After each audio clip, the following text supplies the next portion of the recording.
Hi guys, welcome back to my channel. Today's video is my September plan with me. Join me as I get ready for the new month. The tools that I am using today are my Pilot Flare pens. I have a Cali Art regular pen, and then I have these pastel mild liners that I use in my bullet journal. I've got my bullet journal and my planner all ready to go to get our planning session underway. I'm going to go ahead and start in the planner and flip to the month of September.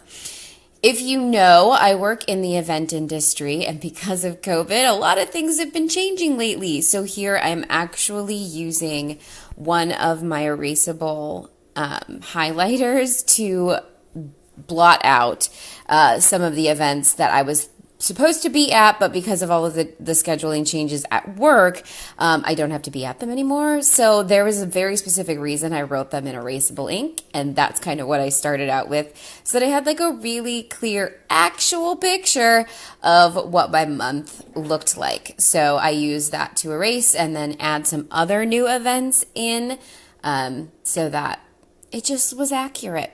2020, right, guys? Yeah, 2020. And then I'm going ahead and adding in a few highlights for the month. We're actually headed to the cabin at the beginning of the month, which is very exciting. So I was putting that in there. And then I am adding in all of my off days. So because I work in the event industry, my schedule changes often, and so I'm not always home and off on the exact same days. So I pulled up my schedule on the computer and added in my off days to get that sort of all taken care of. So I have that 2-page, one glance view over my whole entire month. After that, it was time to open up the bullet journal and get that spread started. This month, I decided to get a little bit more creative with my bullet journal spreads. If you know anything about the way that I approach bullet journaling, it is definitely not in the artistic, fancy, really cool designs that you might see all over YouTube and Pinterest. I love looking at those, but like art just really isn't my skill. So I tried to get a little bit more creative because it's fun for me, but by any means, don't think that I think I'm an artist, because I'm definitely not an artist.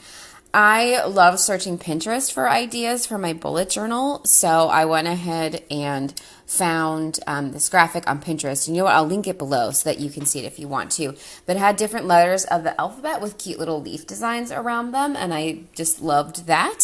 So I just used the S for September. Drew a little bit of a like vine thing underneath it, and then wrote September 2020. Again, nothing fancy, but it kind of brightened up my journal a little bit, and I kind of liked it. I think I'll stick with doing it.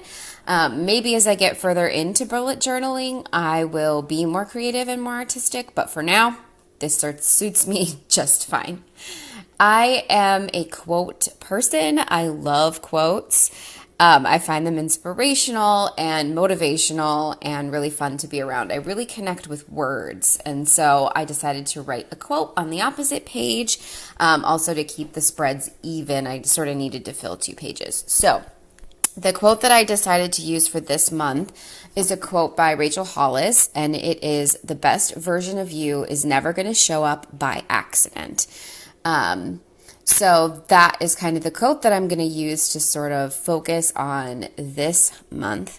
I'm using a purple highlighter or a purple mild liner here, and it looks really light on the camera, but it is actually showing up much darker in my actual bullet journal, just so you know.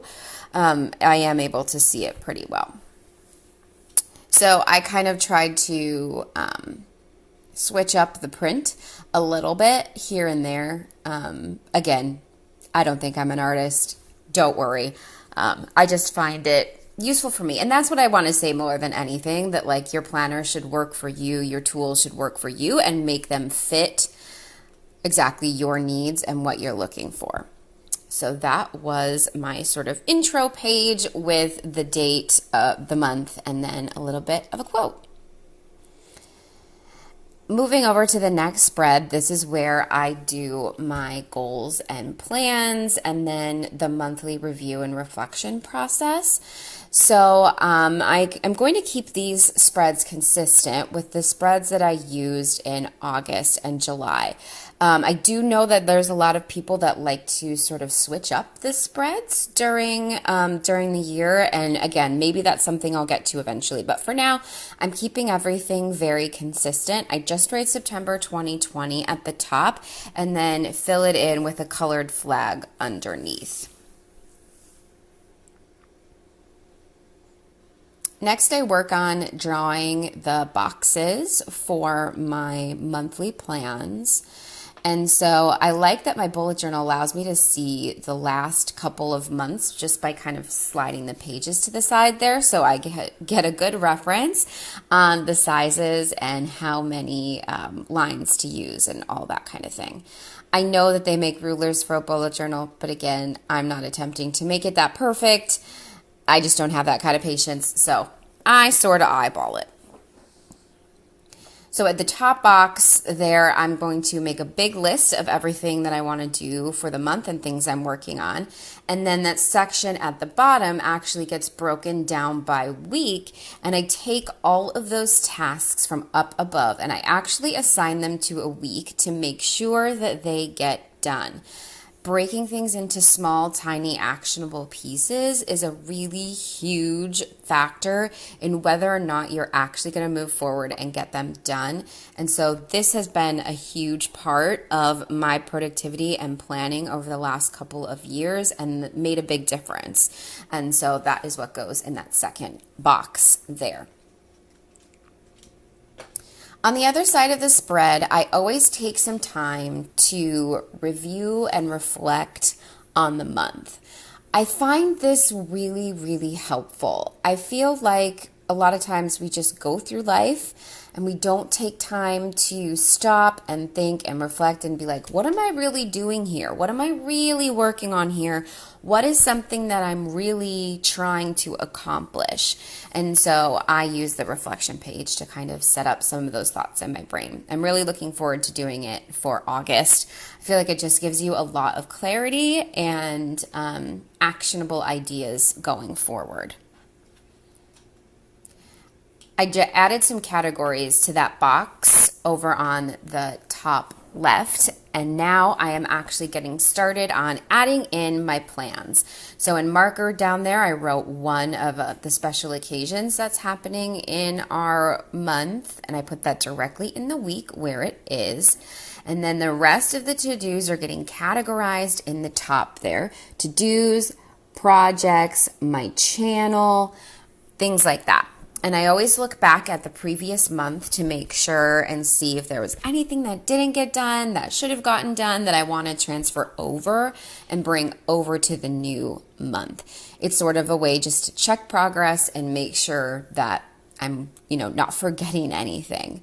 So once all the to-dos are categorized in the box at the top, I start moving them down to the weeks, kind of evaluating them based on when do I think I'll have time for that? When do I think I'll have money for that?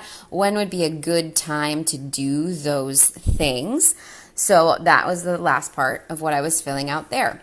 And then just a side note, I do go back into my planner and add my big to-dos to the sidebar of the calendar spread. I don't take my bullet journal with me, but I do take my planner with me. So I just like having the, duality of being able to have visibility to that at all times. So, and my day designer has a really nice section for that on the side of the calendar spread. There you have it, guys. That is my plan with me for September 2020. I so hope that you enjoyed this video and I gave you some good ideas on spreads and things like that. Thank you so much for watching. I'll be back with another video on Monday and Wednesday. Oh, I'm so sorry, on Monday and Thursday. Thank you so much for watching. Have a great rest of your day.